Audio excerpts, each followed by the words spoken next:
I want to welcome everybody to another episode of NOWi. Today we're going to talk to Doug. He runs the Marshfield Area Purple Angels. Doug, thank you for being here. How are you doing today? I'm doing great. Thank you for inviting me to be here today. That's awesome. So tell me a little bit about them, about what it is. All right. People might be familiar with the Purple Angel symbol. You might see that around town in some different places on different signage, but it's really become the global symbol of dementia awareness. Okay. And when I say dementia, a lot of people don't understand what that really means either, but if you say Alzheimer's disease, people recognize that as that's a form of dementia. And there are many types of dementia. So the Purple Angel represents all of those. And I wanted to bring that awareness to the Marshfield community. So 11 years ago, I started the Marshfield Area Purple Angels. And we bring dementia awareness, education, support for caregivers, and also support for people living with dementia right here to the Marshfield community. So it's not just what like some people would think as just something for people with Alzheimer's or dementia to do, but you also support the caregivers that are there. Yes, a big part of our mission is to support the caregivers, and we're really focused on family caregivers or people that are caring for somebody who are still living at home, maybe in their own home, or maybe moved in with family, or maybe family has moved back in with them. So it's really for those that are kind of at the earliest stages of dementia, whether that's Alzheimer's disease, it might be vascular dementia. There's, like I said, many different types. Parkinson's disease usually comes with a type of dementia. There's Lewy body dementia. So some of these names people might be familiar with, some people aren't, but a lot of people know the word Alzheimer's. Yeah. So, and that's just one type of dementia.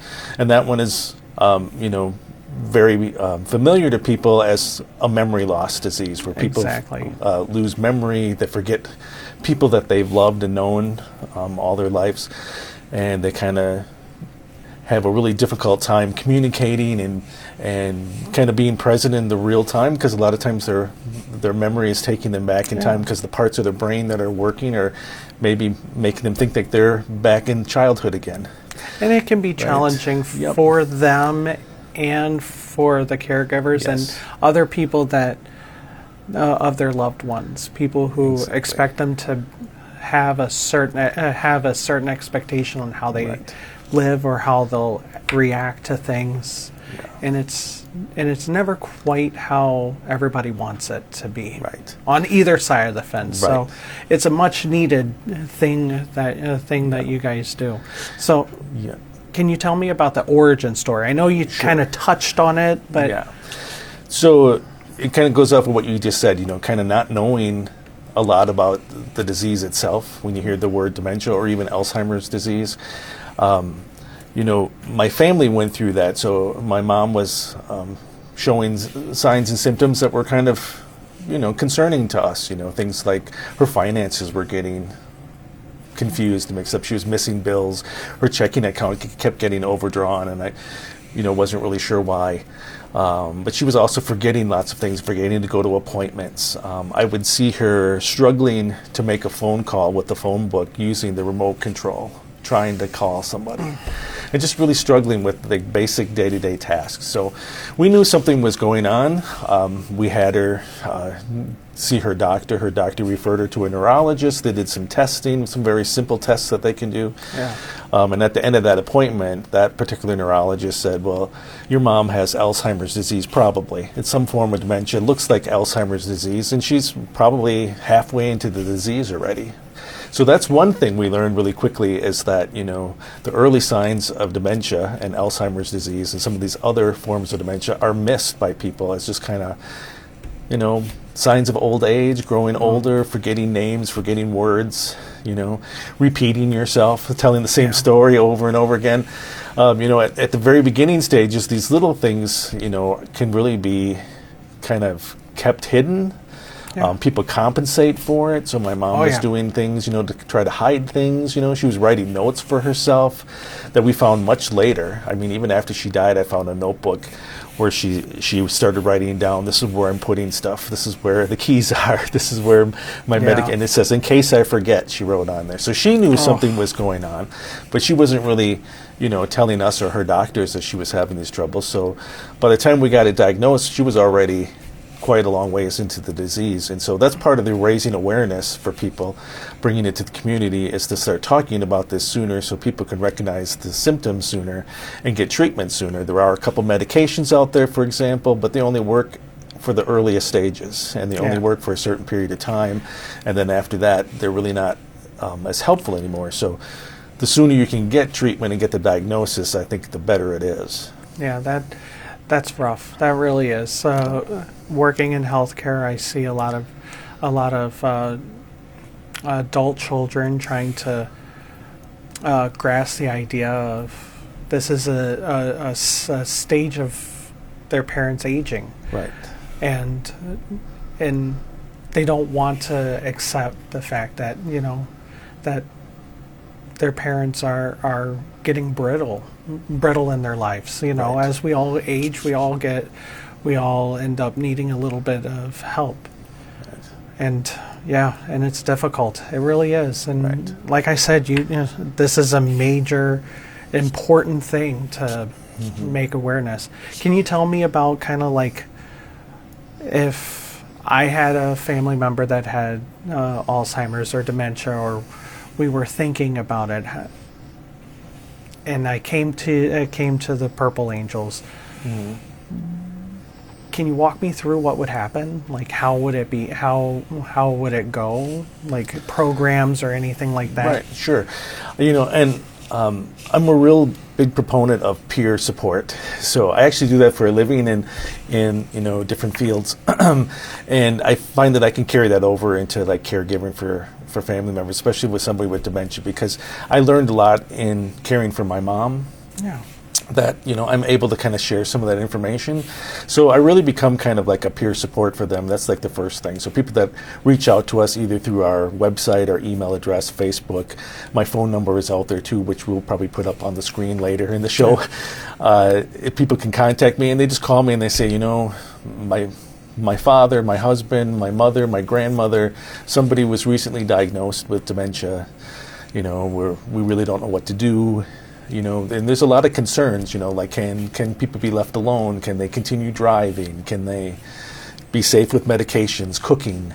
That's another big one. Leaving the stove on, right? There's all these things that tend to start happening, wandering, people leaving. So my mom was doing that, leaving the house, and my neighbors would let me know. Yeah. And it was like, we see her all over the place. And I thought that wasn't happening. So, so sometimes we're missing some of that. But there's all these questions and all these fears that people have. So that's usually like some of the first contact is like, I'm really overwhelmed. I don't know what to do. I'm afraid. A lot of the first things people say to me is like, I don't know what I'm going to do when my mom no longer recognizes me. That's one of the biggest questions that we get. That's going to be so hard, and it is a really hard thing to face when a loved one no longer knows your name or knows that you're their son. It's very difficult, right? And these things do happen with dementia, and particularly with Alzheimer's, where it really impacts the memory. So beyond that, just kind of letting people share their concerns, kind of sharing my story. I point them to other resources that are in the community. So one of the biggest resources I tell people to go to right away is the Aging and Disability Resource Center, so the ADRC. Yeah. That's sort of the gateway to any program for seniors.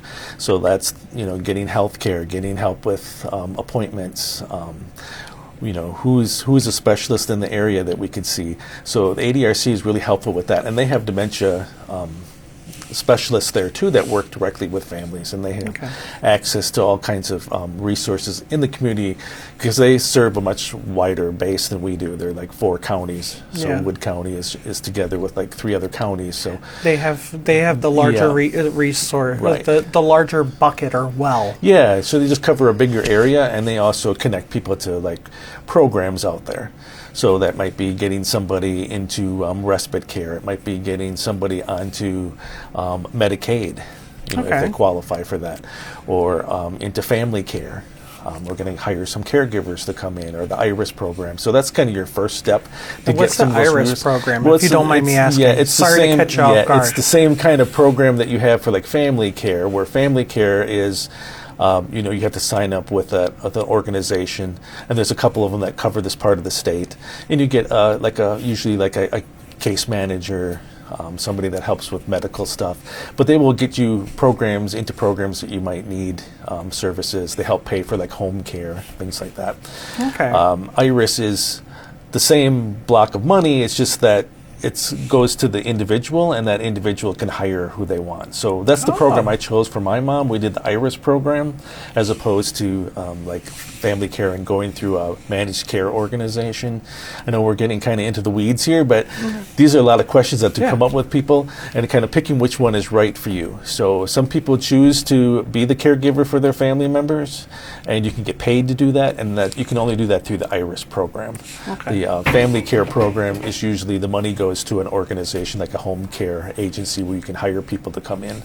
Okay. Yeah. It sounds like you're a wealth of knowledge on that. Yeah, there's a lot more to it than that. I'm simplifying quite a bit. Yeah. So that's why I always say go to the ADRC, because they are the experts in all of those types of programs. And things like, well, what about advanced directives? And what about wills? And what are we going to do with all this when mom can no longer sign her name to legal documents? It's like, yep, you want to get all that stuff together as soon as you can, because just the diagnosis of dementia or Alzheimer's alone is not enough to declare a person incompetent. They can still make decisions. Yeah. They can still sign legal documents. They can still do an advance directive and say how they want their care and end of life to be handled. They can still do all those things. It's only to the point when two doctors deem somebody incompetent, where they no longer can make safe decisions. Once that document is signed, then that's usually when your health care power of attorney takes over, or maybe a guardianship comes into play. So, you still have time at the early part. So I always tell people that's really important too, is to get all that documentation in place so that you don't have those struggles later on. What I found through my experiences with my own mother, with her dementia and confusion, and it was never a true diagnosis, but she went from 1 week of knowing who I am to another week of not knowing any of us. Right. She ended up going to a rehab for strengthening, which made decisions more easier for me and my brother, because we constantly had those conversations. She even beforehand about, well, how would you want your end of life to be? How would you want this to go? What kind of quality of life? Right. And I think that had to do with the fact that when I work healthcare, so when those questions arise, it's never I need to find out now. It's one of those, you need to be prepared and have that knowledge base, and touch base with that with your loved ones. So I can see having those not being able to have those conversations, or not even contemplating having those conversations ahead of time, can definitely make life a struggle when when those decisions need to be made. Right. So we were talking about community education. Like, how do you spread the awareness? Like, I know that you say people call you, but is there things that you do? Yeah, I mean, prior to COVID, we had a lot more going on. So, ever since COVID happened, we haven't had any workshops or classes, or we used to do a yearly sort of seminar. I have speakers come. I haven't restarted that, but in the future, I hope to bring that back and start doing more of that. But we do have a monthly program, which is called the Memory Café, and those are pretty popular. Lots of communities have memory cafes. Marshfield has 2 of them. So I know the Marshfield Area Respite Care Center, in partnership with Stony River, they have one on I think the second Wednesday of the month. But you want to check your websites and make sure you Google that, and you probably make sure that's accurate. And then we have one on the first Thursday of the month. And so basically what memory cafes are, they're just kind of places where people can gather. So it's for people with dementia, Alzheimer's disease, memory loss, kind of even in the early stages too, and they can come together with their family, caregivers, friends, supporters, neighbors, whoever wants to be there. Some people bring 3 or 4 people with them, some people bring 1, and that's okay too. And we get together in a safe, engaging environment where we understand what dementia is. Right. You know, so one of the big things with dementia, like particularly with Alzheimer's, and I've seen it in my mom's case, is like they get to the point where it's like we almost want to protect them, and we overly protect them because, you know, we don't want them to embarrass themselves, right? So we don't want them to start, you know, standing up in the middle of a church service and start saying something or walking away, or maybe we take them out to a restaurant. They're like, oh, they spilled the coffee, or they're just, you know, just acting strange behaviors. So we kind of like safeguard them to kind of protect their dignity, and we sort of self-isolate. And also, as the disease progresses too, fewer and fewer people come to visit, neighbors, even some family members. It's like, you know, I just want to remember grandma the way she was right before she gets to the point. Or some people don't want to get to the point where they don't recognize me anymore, right? And that's too painful. So it's like, you know, I don't come to visit as much as I should because it's really hard to see somebody in that state because they're slowly fading away in front of you. So it's very difficult. So the whole disease itself becomes very isolating on both sides of that equation. So these memory cafes also serve as a place to come out, socialize, kind of have some normal interactions with people, you know, because some of these things are things that our brains remember. Right. I used to go into nursing homes too before COVID, and you know, do some programs in some of the memory care units, and be like, oh, you know, you don't have to include Joe, or you don't have to include Mary because, you know, they're not really going to be able to play bingo. They're not really going to be able to play cards or whatever. And you're like, activity yes, I we're do. doing. Sometimes I really engage them anyway, but sometimes I go up to the person that's just kind of sitting there for their head down, maybe their eyes are closed, but you go up and introduce yourself, and then you stick out your hand like this. Just about everybody Reaches remembers out. that, and that's like a social connection, right? I had to prevent myself from shaking your hand just now. And when you get together with a cup of coffee, you have some cookies, you're at a church maybe, it's kind of like a dinner, it's kind of like going out. You know, people recognize these social cues, and they really sort of bring some life back into them. So bringing them back out into the community, give them that safe place to do it.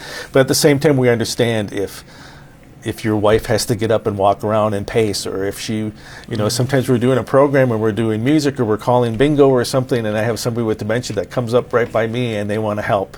And that's absolutely fine. It's not, you don't have to sit down in your chair. It's like we encourage people to come out. They can help in the kitchen if they want, as long as they're safe, right? We make sure that they're engaged in these social activities because that's what they want to do. And so that's a big part of the Memory Cafe, is to have these safe places where people with dementia can come out. But it's also focused on the caregiver. So caregivers get to meet other caregivers. They get to, you know, support each other, learn from each other, ask questions. So I have a question. For the cafe that Purple Angels runs, is it invitation where you have to like contact you or the group to like, or do they just show up? Our particular memory cafe is open to the public. No reservation needed. You do not have to contact me in advance. Okay. So I mentioned that my mom had Alzheimer's disease and also vascular dementia and possibly something else. You know, like you said, there's no true diagnosis ever. And usually they can't do that unless there's an autopsy at the end, and they'll look at the brain and they can maybe determine what type of dementia it was. So we didn't go that route anyway, but we were told Alzheimer's, probably vascular dementia, just because of some of the things that were happening. They can kind of go by the symptoms. But we have people come, and you don't have to sign up for it. You just kind of show up. And my mom was somebody who liked to have people over to the house. She'd have parties, Christmas parties. We always hosted something, graduation parties. There was always something going on in our house. And she always had more than enough food for everybody. So we plan for whoever, you know, if people want to come and have lunch with us, we always have plenty enough food to have people just walk in if they want to. Nice. Yeah. So where would you, for yours, it's open to the public, where is it? So our Memory Cafe is held on the first Thursday of each month. It starts at 11 o'clock a.m. It goes all the way until 2, but we have a motto that says, come when you can, leave when you need to, so if you can't stay for the whole time, because it involves that social time. We usually have some music. We always have a meal, like a full meal. We just had Thanksgiving dinner for our November one. Christmas, we're going to have another big Christmas dinner kind of party. So, and we have like usually some activities and things that are going on. So it's a nice event. So a lot of people stay the whole time. And where is it hosted at? And it's hosted at Good Shepherd Lutheran Church in Marshfield. And that is the church that's up on McMillan next to the YMCA. People kind of know where that is. Yeah. And like I said, we gather at 11. We eat at 12:30. We have activities throughout all the way up until 2 o'clock. Nice. And so you can kind of come and go as you need to. So what kind of challenges are you guys facing right now? Well, like you were talking about COVID and how COVID's really put a damper on everything, and you got to build that momentum back up. Right. That was like a big change, COVID, because we were able to do more programs in the community back then, and I think that's slowly coming back to it. But even reopening our memory cafe after it was closed for several months because of COVID, we started having them outside once the weather was nice, and then I think probably by the end of the year we were back to having them again, and even so that you get comfortable kind of holding events again. Not everybody wants to come out, and it's not just because of COVID, it's just because we got comfortable being at home, and so it's like, a lot of people don't really venture out for many things anymore as much as they used to, and you see that with lots of things.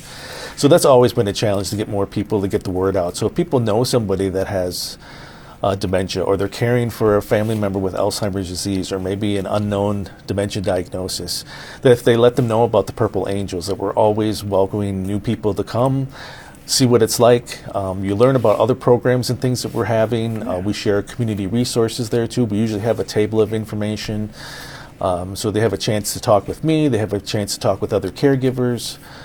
So it's really a great event if people want to come out and have questions, or they need support for caring for somebody with dementia. Are you able to tell me a success story? I know that's kind of hard to determine, but because like with like a rehab or drug rehab, there's always a beginning and more of an end story.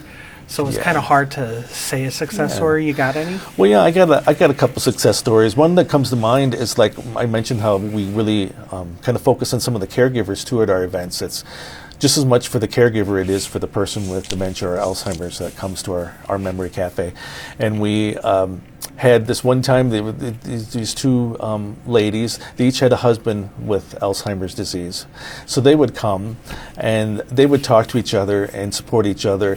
Her husband passed away, and they kept saying, "Well, still come," and she came. And then when the second lady's husband passed away, they still came for a while, and they supported each other, but they supported other people there too. So they were talking to other husbands and wives that were caring for somebody and kind of being a role model and inspiration for them. And I always think that's a big success story, when you can get caregivers to connect with each other, where they're supporting each other in between our monthly events, is a big success story. We also had people that had different, family members with different types of, very strange dementias, like frontal temporal dementia, which is something people don't really know about. It's an early onset. And so, we were able to connect with her and her family and get her resources and information about it. And now every year she does a fundraiser for us, which is really good. And we've been in contact with that family, even though her father passed away a number of years ago. She does this in memory of her, much like I do the Purple Angels in memory of my mom. Wonderful. So, we're running out of time. Yeah. We've hit almost everything. I wanted to give you an opportunity to tell the public how they could get a hold of you if they wanted to donate or volunteer, or even if they have someone. You can look at the camera and tell them. Well, we are an all-volunteer organization, so we have no paid staff. So every dollar, every penny we get as a donation is used on our programs. But we have a very small budget, and we don't really need much, so we're able to do these monthly events and have that available. But if people want to reach out, if they want to get involved, if they want to attend our events, you can find me on Facebook. So we have a Marshfield Area Purple Angels Facebook page. We have a website. And we also have my phone number. Should I give it out right now? Or if you want, I mean, yes, you can call me directly. I was going to say, you got to remember, this is syndicated. 715-383-0897, and you can reach me. And we do have people reach us from other communities that have Marshfield in their name. And they're like, is this Marshfield, Massachusetts? No, it's Marshfield, Wisconsin. And they go, oh, okay. But I'm still willing to talk to anybody that wants to reach out. We certainly could use more people to come, because when you have an event, you don't want just people with Alzheimer's there. You want them to be able to interact and socialize with people. So they have what we call ambassadors to the community that will come out. So if you just want to come and and share some good memories and some good times with some people, you should come out to our Memory Cafe and check it out. I should. I should bring some people. Before we go, is there anything that you wanted to touch on that we haven't yet? Well, I just wanted to say that Marshfield Area Purple Angels is part of a much bigger group. And so this whole thing started by a gentleman who lives outside of London in a small community, and he was diagnosed with Lewy body dementia. So he started going into the community and letting people know that he had Lewy body dementia, and coming up with, like, if you see me, confused, or if you see me lost, point me back home, or if I accidentally leave your store without paying for something, this is why. And that started this whole movement of just dementia-friendly awareness in communities. And I want to give a shout-out to Norm. And he's the one that came up with the Purple Angel symbol, the name, and we got permission to be part of his group. And there's about 80 or so countries that are involved with him, and we all have get together, we all communicate with each other, and we share kind of what we're doing in our communities. And so we follow his model, and it's a great program, and we have information about that on our website too if people are interested. That's wonderful. So it's not just isolated to just Marshfield. It's nation international. Yeah, and almost. Global, yes. And that's wonderful. Yep. Well, I want to thank you, Doug. This has been wonderful. I love the information. And hopefully people can use it. Yeah, I really appreciate you having me. No problem. Thanks. You're welcome.